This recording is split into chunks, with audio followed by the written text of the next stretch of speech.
దానికి చక్కగా పేరు పెట్టారేంటి అని అంటే వ్యక్తిగత జీవితము అని. ఒక మగాడు చేస్తే వ్యక్తిగత జీవితమా?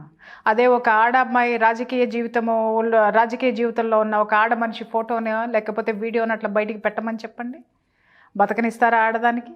ఆడదాని కుటుంబం ఈ పాటికి ఏమైపోయి ఉండేదండి? బంగాళాఖాతంలో సముద్రంలో తేలేది సార్ ఒక్కొక్క శవము. కుటుంబం ఆత్మహత్య చేసుకునేదాకా చావగొట్టి చెవులు మూసేవాళ్ళండి. ఇదే ఆడనోరు ఎందుకు పెగలదు సార్ నీకు? ఆడది ఏదన్నా ఒకటి చేసింది అనగానే భయోమని మగ ఆడ అందరు కలిసి పడిపోయి నానా బీభత్సాన్ని నానా వీరత్వాన్ని చూపించేసేటటువంటి ఈ జాతి అంతా మరి మగాడు గొడ్డలోడ తీసుకొని అక్కడ మొత్తం అన్నీ చూపిస్తుంటే నిస్సిగ్గుగా ఎలా మాట్లాడతావు, ఎలా సమర్థిస్తావు, ఎలా దాన్ని అలా ఉండనిస్తావు? ఆడదాన్ని అయితే నిమిషాల ప్రకారం తీసేయాలి. దానికి ఆవిడ క్యారెక్టర్ అసాసినేషన్ చేసేస్తారు.